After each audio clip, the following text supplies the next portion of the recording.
एक सेठ जी थे, उनका नौकर देर में आया दुकान पर, तो नौकर के एक झापड़ मारा उन्होंने जोर से। बोले पागल, रोज रोज देर को आता, तू समझता क्या है? तो एक थप्पड़ मार दिया। तो नौकर के मन में गुस्सा आ गई, लेकिन नौकर मुस्कुरा दिया। तो समझ गए गुस्सा करोगे तो नौकरी भी जाएगी, इसलिए गम खा लेते, सह लेते। जो बुद्धिमान व्यक्ति होता है वो समय, वक्त, अवसर को पहचान कर एक्शन करता है, और मूर्ख जो होता है वो भविष्य देखता ही नहीं, रिजल्ट देखता ही नहीं, परिणामदर्शी बुद्धि नहीं, जहां देखो वहीं उदंडता कर देता। तो उसने कुछ कहा नहीं, उसने कहा मालिक आपकी कृपा है, लेट हो गया, कोई बात नहीं।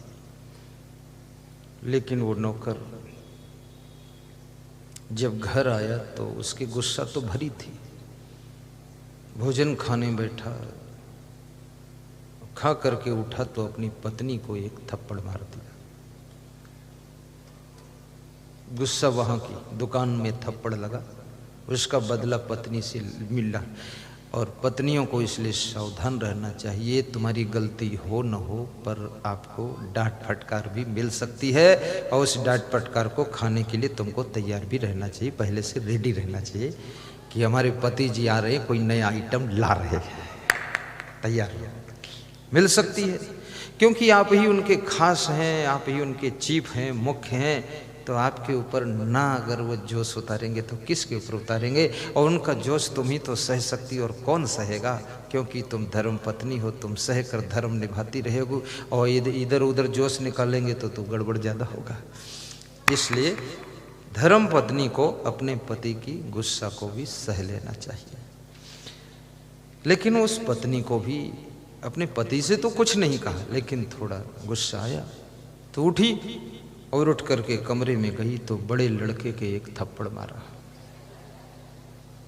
बड़ा लड़का भी सभ्य था, असभ्य फैमिली नहीं थी, तो माँ को तो कुछ नहीं कहा, लेकिन अंदर गुस्सा आया तो बाहर निकला, और बाहर आंगन में उसका छोटा भाई खड़ा था, तो उसके एक थप्पड़ मार दिया। छोटे भाई, वो उतना समझदार नहीं था, बहुत छोटा था, उसको भी गुस्सा आ गया, तो वो किसको मारे, क्योंकि उससे छोटा कोई बचा भी नहीं। तो फिर बाहर निकला घर से, द्वार के ऊपर एक कुत्ता बैठा था, तो कुत्ते के जोर से लात मारा, तो कुत्ता भी, उसको भी गुस्सा है, तो कुत्ता चिल्ला कर भागा, तो सड़क पर एक आदमी जा रहा था, उसके पैर में कुत्ते ने काट लिया। अब जिसके पैर में काटा तो पता लगाया गया वो कोई और नहीं था, वो वही सेठ था जिसने उस नौकर के थप्पड़ मारा था, उसी के पैर में कुत्ते ने काटा। अब ये कर्म का चक्र कहां से कहां घूम कर पहुंच गया है। इसलिए जो तुम दूसरे को दे रहे हो, अच्छा दे रहे हो या बुरा दे रहे हो, वो थोड़ा वक्त लगेगा, लेकिन वो घूमकर तुम्हारे पास में आएगा, और ब्याज सहित आएगा, चक्रवृद्धि ब्याज बनकर आएगा। उस सेठ ने तो केवल थप्पड़ मारा था, लेकिन उसके कुत्ते ने काट लिया, इतना ब्याज आया कि काट लिया टांग में। कर्म करने में सावधान रहो, क्योंकि धर्मशास्त्र कहते हैं एक कर्म फल भोग कथा है। मैं उसको उत्तर प्रदेश में सुनाता हूँ, यहाँ कभी सुनाया नहीं है, क्योंकि उसमें मेहनत भी ज़्यादा पड़ती है।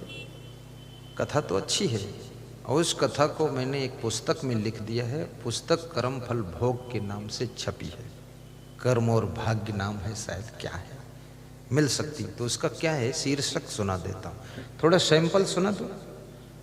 बोलते क्यों नहीं? रमेश पालीवाल, रतलाम वाले खड़े हो ना, ये रतलाम से श्रोता है रमेश पालीवाल। देखो, रतलाम सरसी गांव, राजा हनुमान, बहुत दूर से आए साहिब बंधु। भगवान के घर देर है, अंधेर नहीं है, अंधेर नहीं है।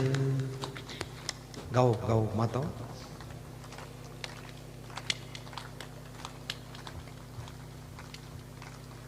कुछ महिलाएं गा रही हैं, क्या गा रही हैं? घर में बिजली आती है, अंधेर नहीं है।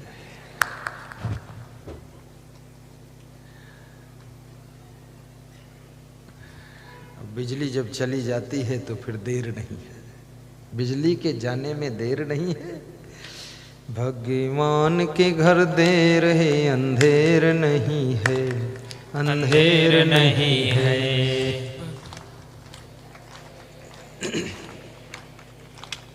अंधेर नहीं है।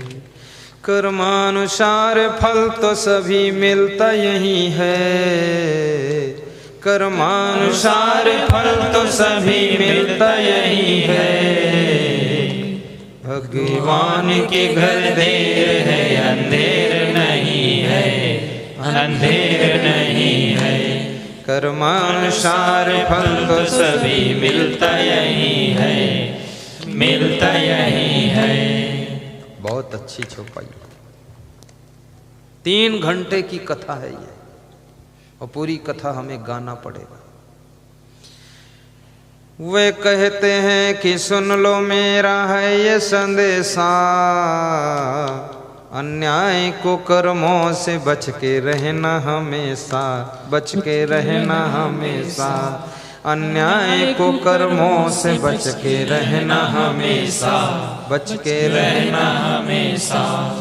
रुपया जो कमाते याद रखे वे सभी, अन्याय से कमाया धन फलता न है कभी, फलता न है कभी। अन्याय से कमाया धन फलता न है कभी, फलता न है कभी। प्रिय ध्यान रहे न्याय ही करते हैं प्रभु सदा, और जितना लिया है उसी का करना होगा अदा, करना होगा अदा। जितना लिया है उसी का करना होगा अदा, करना होगा अदा। विश्वास के लिए मैं कहानी हूँ सुनाता, विश्वास के लिए मैं कहानी हूँ सुनाता। धर ध्यान सुनो कर्मों का नतीजा हूँ बताता, नतीजा हूँ बताता। अब कहानी शुरू होती है, लेकिन यहाँ शुरू नहीं होगी क्योंकि टाइम भी नहीं। फिर कभी सुनाएंगे, कभी जिंदगी रह गई तो टिमरनी में एक बार जरूर सुनाएंगे, पर ये है उसका।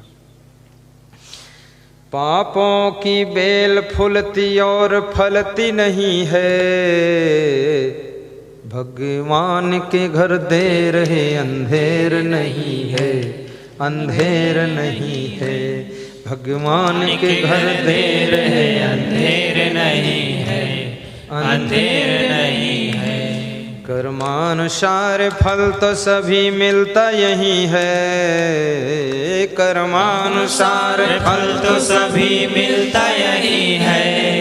भगवान के घर देर है, अंधेर नहीं है, अंधेर नहीं है। कर्मानुसार फल तो सभी मिलता यही है, मिलता यही है।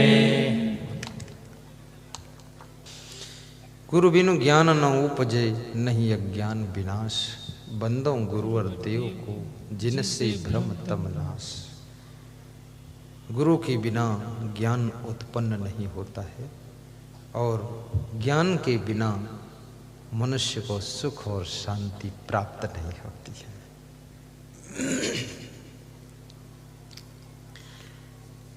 गुरु बिनु ज्ञान न उपजे, नहीं अज्ञान विनाश।